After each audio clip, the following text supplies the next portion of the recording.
مگر یہ سیزن نیکیاں کمانے کا ہے، یہ سیزن اللہ کو راضی کرنے کا ہے۔ میں اور آپ 11 مہینے عبادت کر کے وہ نیکیاں نہیں کما سکتے جو ہم ایک رمضان میں کر سکتے ہیں۔ اور یہی السلام علیکم ورحمۃ اللہ وبرکاتہ۔ دوستو، رمضان شریف چل رہا ہے اور اس ماہ میں یہ بیان آپ ضرور سنیں۔ یاد رکھیے گا، جمعے کا دن جب بھی آئے وہ بڑا امپورٹنٹ ہوتا ہے۔ اس کی امپورٹنس اس بات سے سمجھیے کہ اللہ نے اس ایک دن کی فضیلت اور امپورٹنس کو بیان کرنے کے لیے قرآن میں پوری سورہ جمعہ نازل فرمائی ہے، اور پھر رمضان میں جب جمعہ آ جائے تو وہ نور علی نور ہو جاتا ہے۔ جمعے کی ایک نیکی 70 نیکیوں کے برابر ہوتی ہے، اور رمضان میں تو یہ اجر کتنا بڑھا دیا جاتا ہے کہ نفل کا ثواب فرض کے برابر، فرض کا ثواب 70 ٹائمز۔ تو اب کل آ رہا ہے پہلا جمعہ، ٹھیک ہے، تو ہمیں کل کا دن اور آج کی رات، ہم بڑے لکی ہیں کہ شب جمعہ ہمیں ختم قرآن کی محفل مل گئی، اللہ رسول کا ذکر مل گیا، تو کل کا دن بھی آپ نے عبادت میں گزارنا۔ اور جمعے کی عبادتوں میں ایک بڑی خاص عبادت یہ ہے، بڑی خاص نیکی یہ ہے کہ بندہ خوب درود پاک پڑھے۔ جمعے کے دن کے درود پڑھنے کی فضیلتیں الگ سے نبی پاک نے بیان فرمائی۔ حدیث جو میں آپ کو سنانے جا رہا ہوں، میرے آقا علیہ السلام فرماتے جس نے جمعہ کے دن نماز عصر ادا کی، پھر اپنی جگہ سے اٹھنے سے پہلے 80 بار یہ درود شریف پڑھا، اللہم صلی علی محمد النبی الامی وعلی آلہ وصحبہ وسلم تسلیما، تو اس کے 80 برس کے گناہ بخشے جاتے ہیں اور 80 سال کی عبادت لکھی جاتی ہے۔ اچھا، یہ تو ایک فضیلت ہے۔ ایک بڑی مشہور حدیث ہے جس کا مضمون ہے کہ جو جمعہ کے دن 200 بار درود پاک پڑھے اس کے 200 برس کے گناہ معاف کر دیے جاتے ہیں۔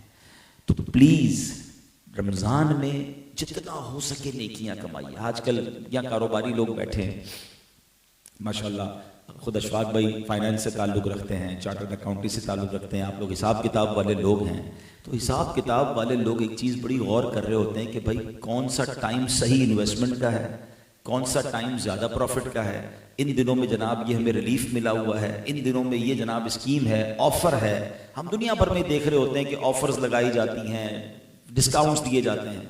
آپ کو پتہ ہے رمضان میں کیسی آفر لگی ہوئی ہے؟ اگر یہ سمجھ آ جائے نا، اللہ اکبر، یہ سیزن ہے اس وقت، مگر یہ سیزن نیکیاں کمانے کا ہے، یہ سیزن اللہ کو راضی کرنے کا ہے۔ میں اور آپ 11 مہینے عبادت کر کے وہ نیکیاں نہیں کما سکتے جو ہم ایک رمضان میں کر سکتے ہیں، اور یہی نبی پاک نے انڈرسٹینڈ کروانے کی کوشش کی۔ پیارے آقا علیہ السلام کی ایک حدیث ہے، آپ فرماتے ہیں اگر میری امت کو پتہ ہوتا رمضان کیا ہے وہ تمنا کرتے کہ سارا سال ہی رمضان۔ ایک جگہ میرے آقا علیہ السلام فرماتے جس کا مضمون ہے کہ 11 مہینے تمہارے ہیں، اللہ نے ایک مہینہ اپنے لیے خاص کر لیا ہے، 11 مہینے تم کھاؤ پیو لذت اٹھاؤ، مگر رمضان اللہ کا مہینہ ہے، رمضان کے معاملے میں اللہ سے ڈرو۔ What is the meaning of ڈرو؟ کیوں؟ کیونکہ رمضان میں کہیں اللہ کی نافرمانی نہ ہو جائے۔ سرکار دو عالم صلی اللہ علیہ وسلم کا رمضان میں بی بی عائشہ فرماتی ہے رنگ مبارک تبدیل ہو جاتا تھا، متغیر، چینج ہو جاتا تھا، خوف خدا چہرے سے طاری ہوتا تھا۔ بھائی یہ تو رحمت کا مہینہ ہے۔ تو بتایا کہ اس لیے کہ نبی پاک کو یہ خوف لاحق ہوتا تھا کہ اس مہینے میں جو حق کے بندگی ہے کہیں اس کو ادا کرنے میں کوئی کوتاہی نہ ہو جائے۔ نبی پاک کمر بستہ ہو جاتے عبادت کے لیے، بستر پر کم آتے تھے، گڑ گڑا کر دعائیں مانگتے تھے، روز جبریل امین آتے تھے اور نبی پاک کے ساتھ قرآن کا دور فرماتے تھے، نبی پاک سخاوت فرماتے تھے۔ یہ 4-5 کام یاد کر لیں جو پیارے آقا نے رمضان کیسے گزارا، تو یہ 5 چیزیں ہمیں یاد ہونی چاہیے کہ نوافل کی کثرت تھی، دعاؤں کی کثرت تھی، سخاوت تھی، اور پیارے آقا علیہ السلام جو ہے ان دنوں میں خوب نوافل پڑھتے تھے، تلاوت قرآن کثرت سے کرتے تھے۔ یہ 4-5 کام ہم بھی اپنی شیڈول میں بنائیں نا۔ اور پھر سب سے مین چیز جو ہے جو میں اپنے بیان سے شروع میں کرنا چاہ رہا تھا، بات وہیں چلی گئی کہ ایک فارمولا یاد کر لیں، جب بھی دن، مہینہ، وقت یا مقام، پلیس اور ٹائم اگر مقدس ہوگا نا، سیکرڈ ہوگا، تو اس وقت یا اس مقام پر جا کر اللہ کی نافرمانی کی پنشمنٹ بھی زیادہ ہوگی۔ اس کو بہت آسانی سے میں آپ کو سمجھا دیتا ہوں۔ مثال کے طور پر روڈ پہ گناہ کر رہا ہے تو غلط ہے، مگر مسجد کے اندر آ کر وہی گناہ کرے تو آپ کیا کہیں گے؟ یار خدا کا خوف کرو، اللہ کے گھر میں ہو، ٹھیک ہے نا۔ کوئی پاکستان میں غلط کام کرے، اٹس بیڈ تھنگ، مگر وہی مکے میں جا کے کرے تو سیویریٹی کیا ہو جاتی ہے کہ مکے میں 1 نیکی 1 لاکھ نیکی کے برابر، اور ایک گناہ 1,00,000 گناہ کے برابر ہو جاتا ہے. تو ہمیں یہ غور کرنا ہے کہ جب مقام تبدیل ہوتا ہے، جب پلیس تبدیل ہوتی ہے اور مقدس ہوتی ہے، تو اس وقت اللہ کو ناراض کرنا یہ شدید عذاب کو دعوت دیتا ہے. بالکل اسی طرح ماہ رمضان، ذرا امیجن کریں کہ ماہ رمضان میں ہم پر مہربانی کتنی بڑی کی گئی ہے. اگر میں آپ سب سے سوال کروں کہ ہم سب کو بہکانے والا، گناہوں کی طرف لے جانے والا کون ہے، تو کون ہے؟ شیطان ہے نا. شیطان ہی بند کر دیا، یعنی چیلنج ہی ختم کر دیا نا. یعنی ہوتا دنیا میں کیا ہے؟ بڑا چیلنج، زیادہ انسینٹو. اگر آپ یہ ٹارگٹ اچیو کریں گے تو آپ کو جناب یہ فائدہ ہوگا. لاجیکلی تو یہ ہوتا کہ یہ اعلان ہوتا کہ بھائی شیطان کی پاور بڑھا دی گئی ہے، آپ پر زیادہ اٹیک کرے گا، اب آپ نیکیاں کرو گے تو ثواب بھی زیادہ ملے گا. ایسا ہے ہی نہیں، شیطان ہی بند کر دیا. یعنی کوئی اینیمی نہیں ہے ہمیں بہکانے کے لیے. اب کرو نیکیاں میرے بندوں اور رحمتیں لوٹتے جاؤ.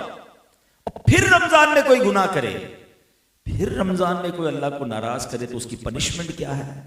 کہ سرکار دو عالم صلی اللہ علیہ وسلم نے فرمایا کہ جو رمضان میں گناہ کرے اس کے 1 سال کے اعمال برباد کر دیے جاتے ہیں.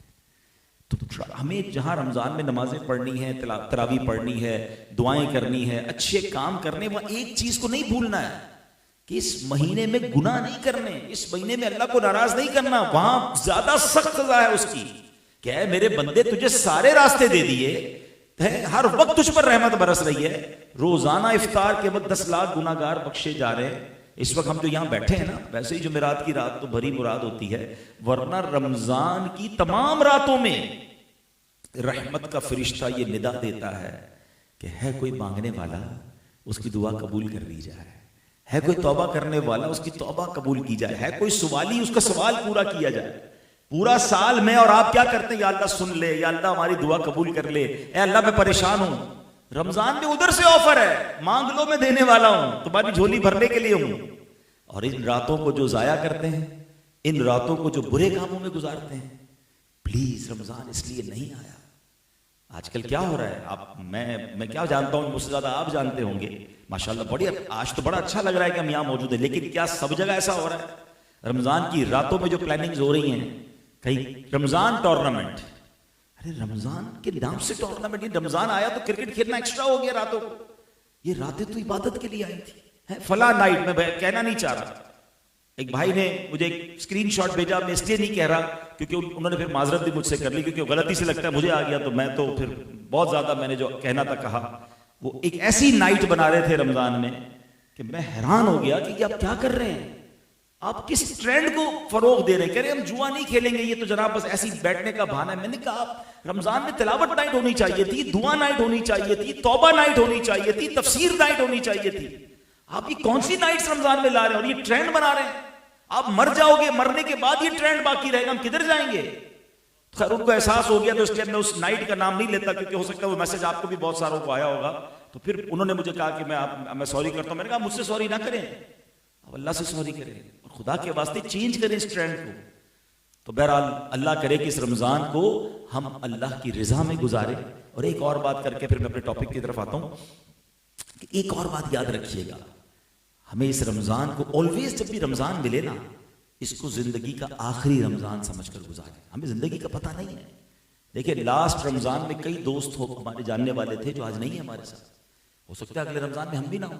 بھائی زندگی کا تو بھروسہ نہیں ہے نا. مرنے سے پہلے میرے مولا نے مجھے موقع دے دیا ہے بخشش کا، مجھے گولڈن چانس مل گیا ہے. روزے رکھ کر، عبادت کر کے، دعائیں کر کے، توبہ کر کے بخشا جاؤ. پھر میں بخشا نہ جاؤں تو پھر قصور کس کا ہے؟ میرے رب نے تو سارے ہمارے لیے اسباب مہیا کر دیے نا. اور یہ اسی پھر اتنی ساری بلیسنگز کے بعد ہی تو وہ دعا ہے نا جو آپ نے سنی ہوگی کہ جبریل امین نے دعا کی تھی کہ یا اللہ جو رمضان کو پائے اور اپنی مغفرت نہ کروا سکے تو وہ ہلاک ہو جائے. دعا کون کر رہا ہے؟ فرشتوں کے سردار. اور آمین کس نے کہا؟ نبی پاک علیہ السلام نے اس دعا پر آمین کہا کہ رمضان پا کر بھی کوئی نہیں بخشا گیا تو وہ برباد ہو جائے. یہ رمضان بخشوانے آیا ہے. وہ اللہ کرے کہ اس ایک ایک لمحے کو ہم قیمتی سمجھیں اور عبادت میں گزاریں. ایک اور بات کر لیتا ہوں کہ 6 روزہ تراویح، 7 روزہ تراویح، 10 روزہ تراویح، اٹس گڈ، اوکے، مگر اس میں 2 پرابلم. ایک پرابلم تو یہ ہے کہ جو بھی اس کے منتظمین ہیں ماشاءاللہ تو خیال رکھتے ہیں، ویری گڈ، کہ جب 5 6 7 روزہ تراویح ہوتی ہے تو قرآن بہت اسپیڈ سے پڑھا جاتا ہے. قرآن پڑھنے کے اپنے احکام ہیں. ہمیں قرآن اگر واقعی زیادہ سننا ہے ساری رات پڑھیں، کوئی پرابلم نہیں ہے، لیکن ہم قاری صاحب کو یا اپنے حافظ صاحب کو اس بات کی عرض کریں کہ حضور ہم 15-20 منٹ اور کھڑے ہو جائیں گے، آپ نے سکون سے پڑھنا ہے. ہاں یہ ہمارا پرابلم ہے، یہ امام صاحبان کا پرابلم نہیں ہے. ہمیں مسجد بھی وہ اچھی لگتی ہے، ہمیں حافظ بھی وہ اچھی لگتا ہے، جلدی پڑھا دے. او ہو ہمارے یہاں تو 1 گھنٹے میں تراویح فارغ، ہمارے یہاں 45 منٹ میں فارغ، ریس لگائی ہوئی ہے. کون سا ایوارڈ جیتنا ہے بھائی؟ قرآن سننا ہے نا، آدھا پارا سن لے بھائی، سوا پارا نہیں سننا، آدھا سن لے، لیکن پراپر سنیں. قرآن سنیں تو میری آنکھوں سے آنسو بہیں، میرے دل پر اثر ہو، سمجھ ہی نہ آئے کیا پڑھا جا رہا ہے. اور پھر جتنا زیادہ قرآن 5 روزہ 7 روزہ میں زیادہ پڑھا جاتا ہے تو بالکل ہونا چاہیے، اس میں کوئی پرابلم ہے، میں اس کو منع نہیں کر رہا، مگر اس پہ پھر ٹائم لمٹ نہ رکھیں، پھر سکون سے پڑھیں، اللہ کا کلام کھو جائیں اس کے اندر. اور اس سے اچھی رات کون سی جو اللہ کی بارگاہ میں تلاوت سننے میں خرچ ہو جائے. نمبر 1. ایک اور پرابلم یہ ہونے لگ گیا کہ 5 روزہ 7 روزہ 10 روزہ تراویح کے بعد لوگوں نے سمجھا تراویح پوری ہو گئی، اب چھٹی، ڈسکاؤنٹ، اب باقی دن کوئی تراویح نہیں پڑھنی. ایسا نہیں ہے. تراویح سنت موقدہ ہے، اور ہمیں چاند رات جب تک چاند نظر نہیں آئے گا جب تک ہم نے پڑھنی ہے. چاند نظر آ گیا تو اس رات نہیں پڑھیں گے، ٹھیک ہے نا. اور اس کی نیکیاں کتنی ہیں، اللہ اکبر. ہر سجدے پر حدیث پاک میں آتا ہے کہ رمضان میں ہر سجدے پر 1500 نیکیاں ہیں. ہر سجدے پر جنت میں ایک سرخ یاقوت کا گھر عطا فرمایا جائے گا. ہر سجدے پر جنت میں ایک درخت عطا کیا جائے گا. اب ذرا غور کریں کہ صرف 20 رکعت تراویح پڑھیں تو 60,000 نیکیاں، 60 جنت کے گھر اور 60 جنت کے درخت. حدیث پاک میں سنا رہا ہوں، آپ کے نبی کی آپ کو حدیث سنا رہا ہوں. تو اب سچ بتاؤ پھر 12 اور 8 پڑھ کے کیوں بھاگنا چاہیے؟ پھر تو پوری پڑھنی چاہیے. ان کے تراویح کے بعد بھی کچھ مزید نوافل اللہ توفیق دے تو سحری میں تہجد پڑھ لیں اور سجدے کر لیں. تو اللہ کرے کہ بس عبادت کا جذبہ مل جائے. دوستو آپ نے بیان کو سنا، یہ بیان آپ کو کیسا لگا کمنٹ کر کے اپنا رائے ضرور بتائیے گا. اور ہاں دوستو، رمضان کا پاک مہینہ چل رہا ہے، جتنا ہو سکے نیکیاں کمائیے، اس ماہ میں نیکیاں کیجیے اور اللہ تعالیٰ کو راضی کیجیے. جتنے آپ 11 مہینہ میں نیکیاں نہیں کر سکتے، نیکیاں کما نہیں سکتے، ایک اکیلا تنہا رمضان کے ماہ میں اس سے کئی گنا زیادہ آپ نیکیاں کما سکتے ہیں. سستی نہ کریں، روزے کے ساتھ نماز، تلاوت، ذکر و اذکار، درود، صدقات کو کثرت سے ادا کرتے رہیں. اسے زیادہ سے زیادہ شیئر کریں. مزید اس طرح کے ویڈیو پانے کے لیے چینل کو سبسکرائب کر کے ہمارے ساتھ جڑے رہیں. ملتے ہیں کسی اور ویڈیو میں، تب تک اپنا خیال رکھیں. خدا حافظ. السلام علیکم ورحمۃ اللہ.